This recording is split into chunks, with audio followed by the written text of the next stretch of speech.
Hello everyone and welcome to this channel.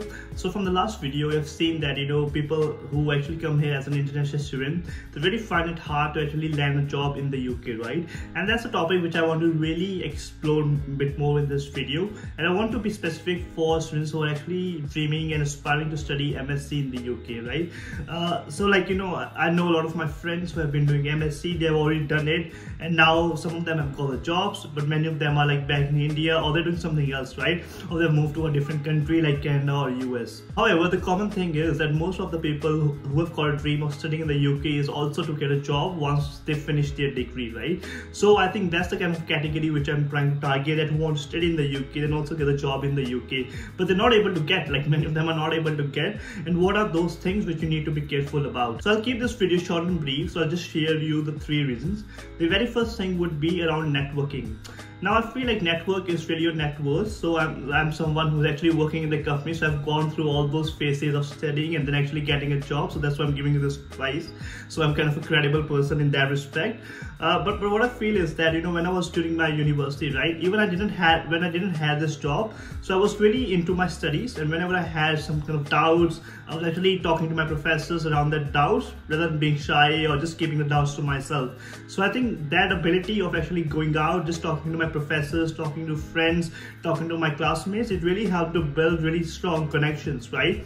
And by the time when I was doing my master's degree, so one of the professors, like with whom I've had a lot of one-to-one meetings from the doubts, so he wanted to like check my grades, like how I have been performing in the past few years. Then he saw my grades, which were really good, and then he said me that he was willing to offer a PhD position in his research group. And that was like before I had this job which I'm right now doing. So before this, I actually got an opportunity to do a PhD as well. So I had to do nothing, so he actually applied on my behalf for a scholarship, and we were able to actually get a scholarship, we were able to get a stipend. So everything was arranged for me by my professors because of that network, right?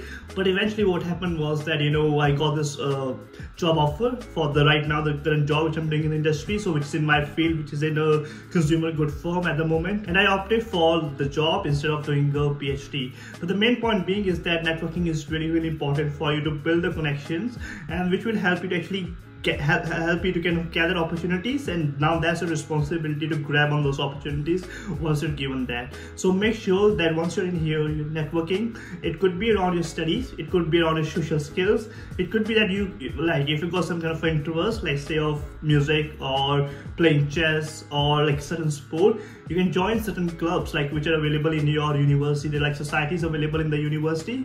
Again, those are really, really good opportunity for you to make friends, socialize a bit, learn from them, and see like how you can implement this learning in your personal life itself. So that's how you kind of make some genuine relationship, and you will never know that when these relationships will play a very, very important role in order to get the next opportunity which you were dreaming about, right? So make sure you spend some time on networking and building those relationships with the people around you.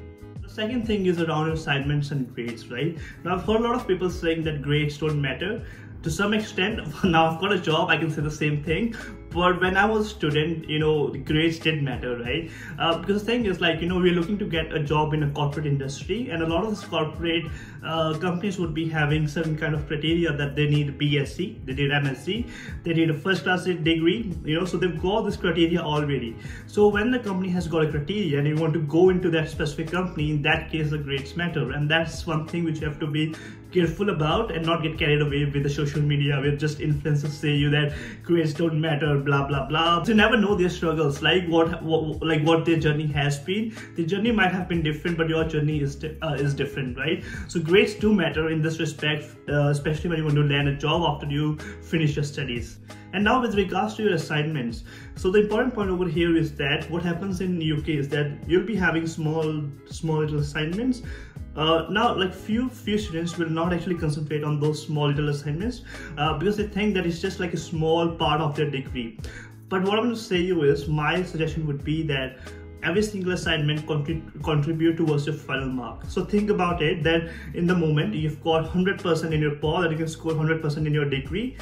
Assignment number 1 is just 5%. Like someone will be like, it's just 5%, let me not focus on it. But you have to think about, okay, well, if I miss this assignment, my box of 100% is simply going to drop by 95%, right? And those 5% assignments will be coming like multiple times, and if you don't focus on them, you can see an exponential effect on your 100% marks which you had, right? So every single assignment contributes towards your overall mark, so make sure you're focusing on every single assignment and not like taking them lightly just to the fact that it's just 5% or 2% of my degree, right? So make sure you're dedicating your time like in a week for the specific assignment which you have a due deadline to, right? Don't miss them, don't take it lightly, don't think about, oh, 60% is enough, 50% is enough.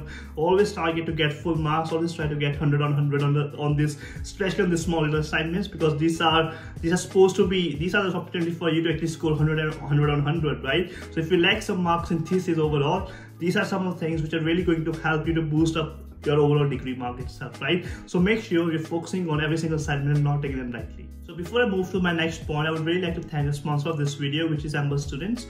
Now, if you don't know about Amber Students is the platform which is a marketplace of student accommodations.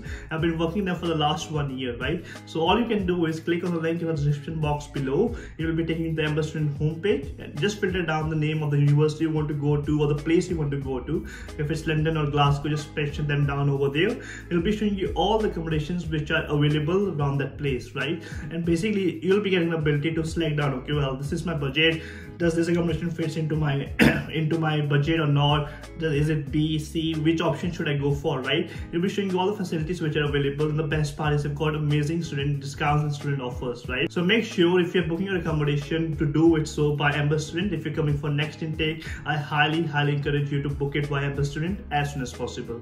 The third point is really around the time. So now think about it, when you're coming here for MSc degree, right? You've just got 1 year. So you need to make sure that you constructively use that 1 year. You don't lose your time. You need to be really productive around that one specific year. But before that, you need to do some pre-work, right? The pre-work is on your job profile. Now think about that if you're planning to come here for MSc, the way I will think is that, okay, well, why am I doing this MSc degree? Okay, to get a job. Now I will be thinking, okay, what kind of job am I looking for? Like by this, what I mean is, what's the specific job titles which I'll be looking for once I'm graduated?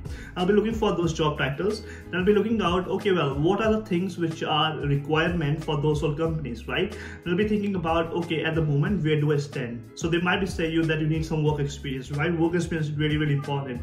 So then it might help you to kind of direct your decisions, right? That after finishing my PhD, should I do 1 year of work experience and then come for MSc? Because when I look at the job titles for all these different companies, like, who are offering the job, they have all said me that I need at least 1 year or 2 years of work experience, right? So that's the way which will help you to direct your job profile. And the most important thing being that you need to make sure that the profile which you have built is really well presented in the form of a CV when you're applying for a job. And this is where a lot of students lack as well. So where again I do my personal consultations, feel free to kind of check that out. The link is in the description box below. So I hope like these are 3 advices which I would highly encourage for students to follow if they're coming for your MSc degree, right? Thank you very much. Make sure to subscribe if the video has been helpful. Cheers, bye-bye.